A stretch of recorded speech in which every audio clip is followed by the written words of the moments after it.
Tenemos a la doctora Villanueva y al doctor Noriega para hablarnos sobre la patología traumatológica y manejar la patología traumatológica del pie en la paraparesis plástica familiar. Bueno, buenas tardes. Yo sé que están ustedes un poco cansados, seguro, porque vamos un poquito con demora, así que voy a intentar ajustarme bien al tiempo. Bueno, yo soy la doctora Villanueva y trabajo en La Paz, en la unidad de pie y tobillo, y también junto con el doctor Noriega y la doctora Moracia en el Instituto Internacional de Cirugía Ortopédica del Pie.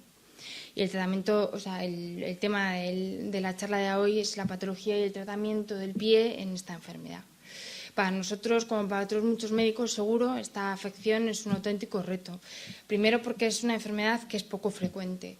Después por la gran variabilidad clínica motivada por la heterogeneidad genética. Y esto hace que muchos factores, como la edad de inicio de los síntomas, la progresión de los mismos y la discapacidad que producen, varíen mucho de unos pacientes a otros. Después, que aunque es una enfermedad que evoluciona lentamente y no suele modificar la esperanza de vida, es cierto que es progresiva. Y por último, que por desgracia no disponemos aún de un tratamiento que sea curativo.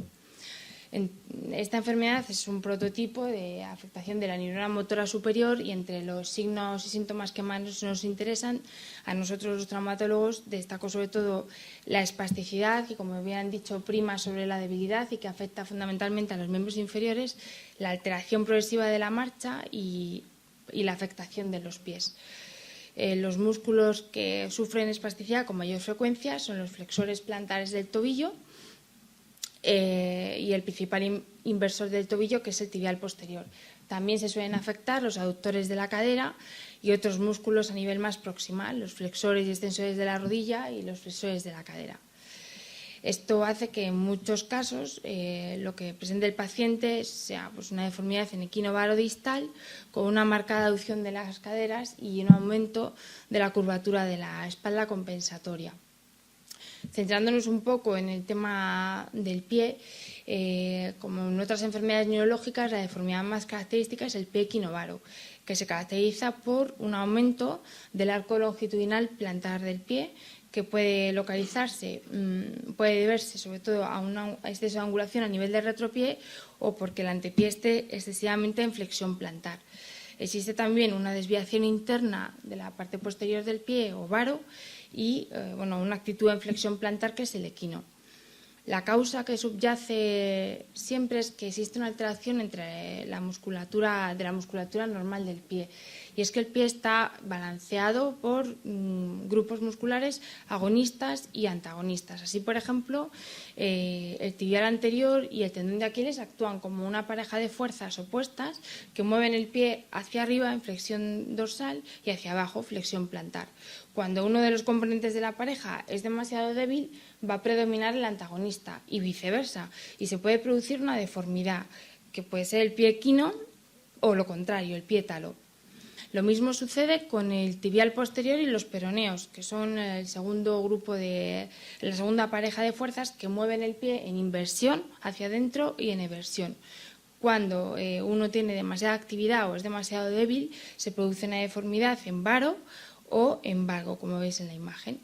En nuestro caso, el predominio de la musculatura gastrosólica y del tibial posterior es lo que hace que el pie esté en equino y en varo. Clínicamente, el paciente suele tener episodios de inestabilidad de tobillo y torceduras frecuentes motivados por la posición del pie, que distiende los ligamentos laterales.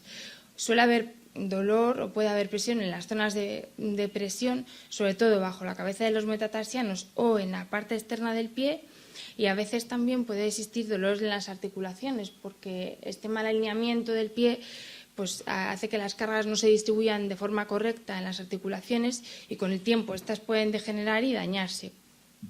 Suele existir también deformidad de los dedos en garra. La deformidad dificulta, sobre todo si es muy importante, la marcha, y puede haber también una inflamación de la pierna y del pie por una alteración de la circulación. Es muy importante explorar bien al paciente sentado, de pie y caminando. Sentado, nosotros tenemos que valorar la rigidez y la movilidad de las articulaciones, si éstas duelen, y el grado de retracción de las partes blandas. Concretamente, en el equinismo, que es tan frecuente, tenemos que realizar esta prueba, el test de Silverskill, y comprobar si es solo el gemelo lo que está contraído, en cuyo caso la movilidad, o sea, el equinismo mejora al doblar la rodilla, o es el gemelo y el sóleo los que están contracturados, en cuyo caso no mejora al doblar la rodilla. Sí hay que decir que a veces, pues por la espasticidad, esto es muy difícil de explorar y es mejor hacerlo con el paciente anestesiado. También tenemos que hacer una exploración neurológica centrándonos fundamentalmente en la fuerza, para la cual utilizamos una escala que nos ayude, y la espasticidad, usando principalmente la escala de Ashworth modificada. El alineamiento, o sea, la exploración hemos dicho que también hay que hacerla de pie porque es la única manera de valorar el alineamiento no solo del pie, sino de toda la extremidad. Viendo al paciente de frente, en un pie cabo, veremos cómo se hace claramente visible la parte interna del pie. Este es el signo de Peekaboo. Y luego otra prueba muy importante para nosotros es el test de Coleman, ¿no? Que consiste en poner una tablilla en la parte externa del pie del talón y lo que valoramos es si el retropié es flexible o no. Puede que lo sea, como en en las imágenes de la izquierda, o que no corrija, como en las imágenes de la derecha. Y esto nos va a orientar sobre las técnicas quirúrgicas que podemos realizar. Hay que explorar también, por supuesto, el resto del aparato locomotor, teniendo en cuenta y valorando si existen alteraciones de la rotación del fémur y de la tibia, el rango de movilidad de la cadera y la rodilla y la fuerza y la espasticidad de otros grupos musculares.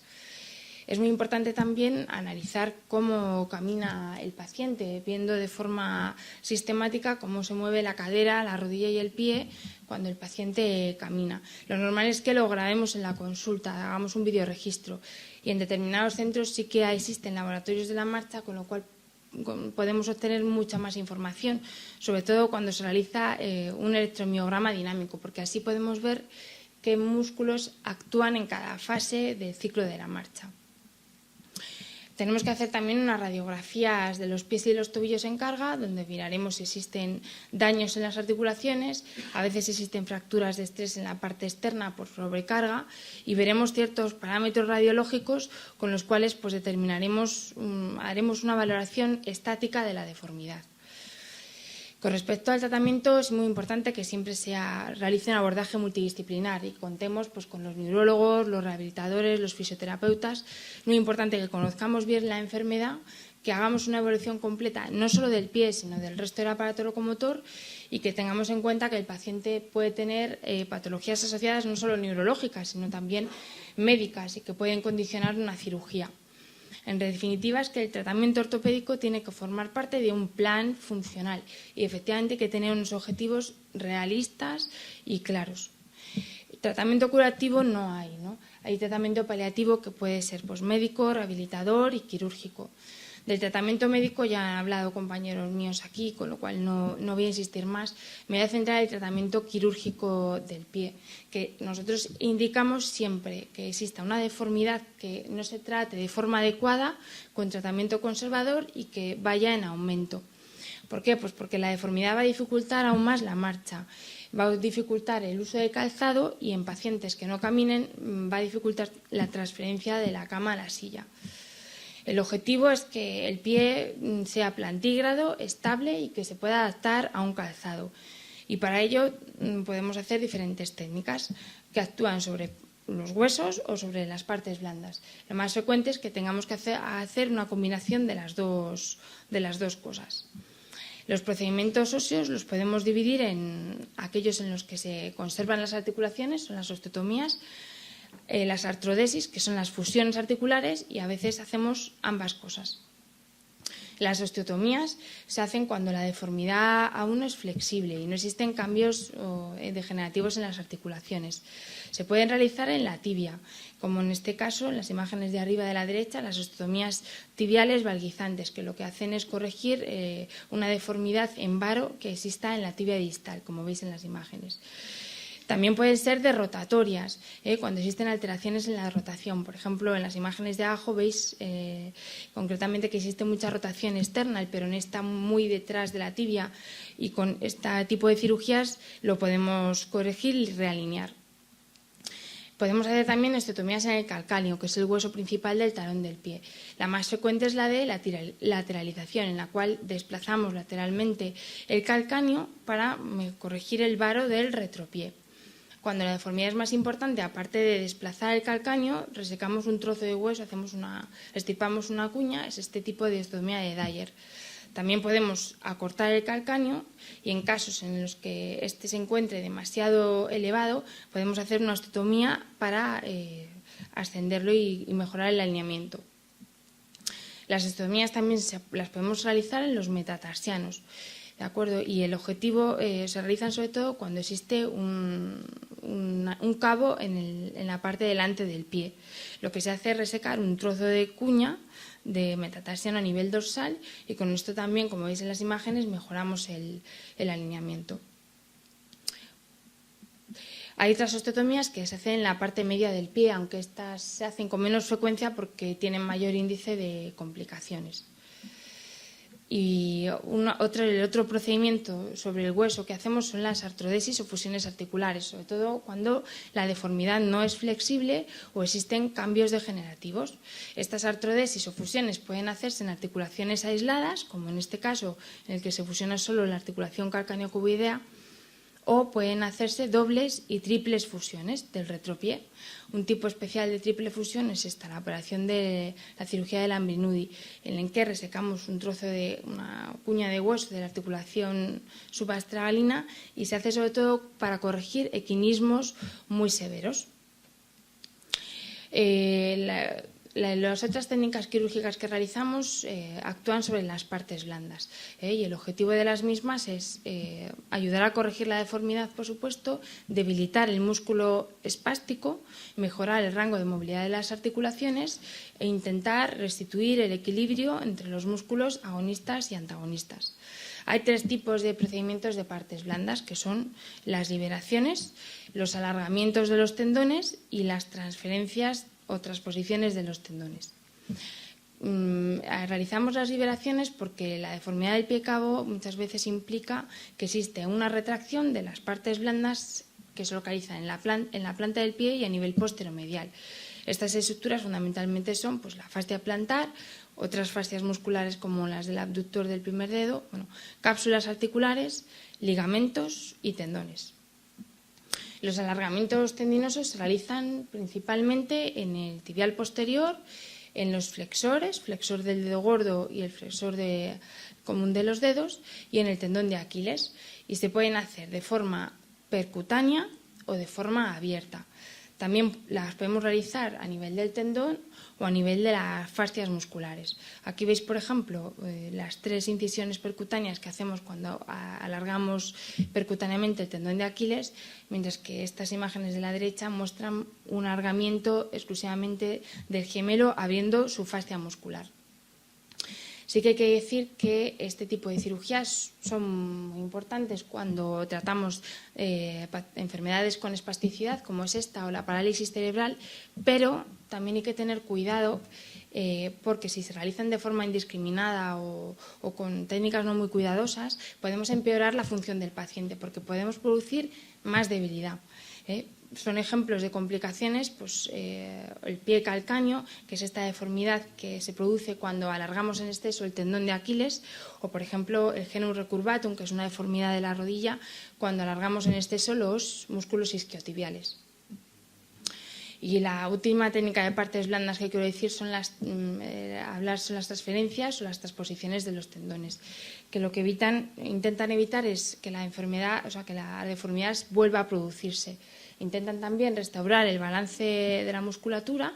Casi siempre las hacemos junto con procedimientos óseos y es muy importante pues, tener en cuenta si la deformidad es flexible o no y hacer una buena exploración física para ver cuáles son los músculos implicados en la deformidad. Hay que tener en cuenta una serie de premisas. Es que los músculos que transferimos tienen que tener una suficiente fuerza porque durante la transferencia se pierde un punto de fuerza. Deben tener un recorrido también suficiente.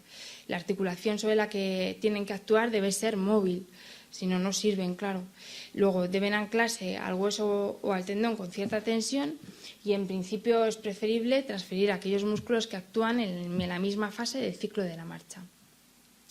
Ahí, esto es un ejemplo de la cantidad de transferencias tendinosas que hay, las cuales yo os voy a comentar unas que se realizan con más frecuencia, como es la transferencia del tibial posterior al dorso del pie a través de la membrana interósea. Este es el tendón tibial posterior que se ha seccionado desde la parte interna del pie. Se puede transferir entero o, como en este caso, dividirlo por la mitad y anclar cada una de las mitades a un lado del pie. El objetivo de esto es no solo corregir la deformidad en varo del pie, sino también potenciar la flexión dorsal del tobillo. Otro tipo de transferencia que se puede realizar es con esta técnica, la técnica de Bridle, en la que además de transferir el tibial posterior, transferimos uno de los tendones peroneos, el peroneo largo, a la parte anterior de la tibia.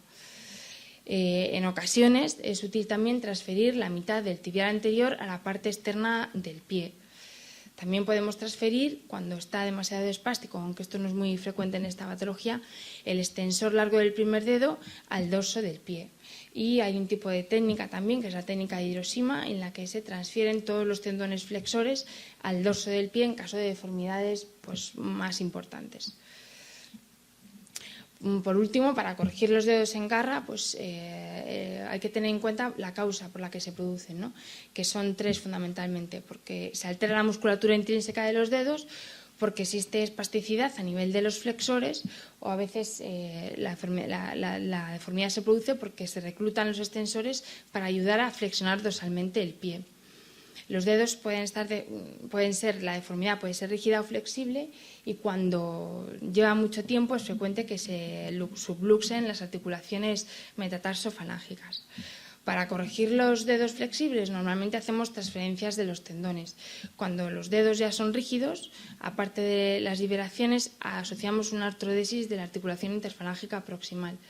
Y en el caso del primer dedo, la operación que realizamos con mayor frecuencia es esta, la operación de Jones, en la que lo que hacemos es transferir el extensor del primer dedo al metatarsiano, a la base del metatarsiano, y lo asociamos a una artrodesis de la articulación interfalángica. Brevemente quiero decir que, por desgracia, no hay artículos publicados en la literatura del tratamiento quirúrgico del pie equinovaro en esta patología, en la paraparesia espástica familiar. Sí que encontramos casos aislados en las series, junto con las causas más frecuentes de pie equinovaro espástico que tratamos con mayor frecuencia, que son las secuelas de un accidente cerebrovascular, de un traumatismo craneoencefálico o de la parálisis cerebral. En este tipo de patologías hay varios artículos en los que, hay muchos artículos en los que se demuestra que con la cirugía podemos tener buenos resultados, como por ejemplo este que os pongo, en el que en todos los casos se puede conseguir que el pie sea plantígrado, o por ejemplo este otro también, que se ve que con la cirugía mejoramos la función de los pacientes. En definitiva, como he dicho, hay muchos artículos publicados en revistas científicas que avalan los resultados de la cirugía. Y por tanto, y concluyendo ya, el tratamiento quirúrgico es una opción más que podemos tener en cuenta cuando la deformidad del pie no la controlamos con otros tratamientos, y que el tratamiento normalmente va a consistir, el tratamiento quirúrgico, en una combinación de técnicas que actúan sobre el hueso y sobre las partes blandas para intentar conseguir que el pie sea plantígrado. Muchas gracias por su atención.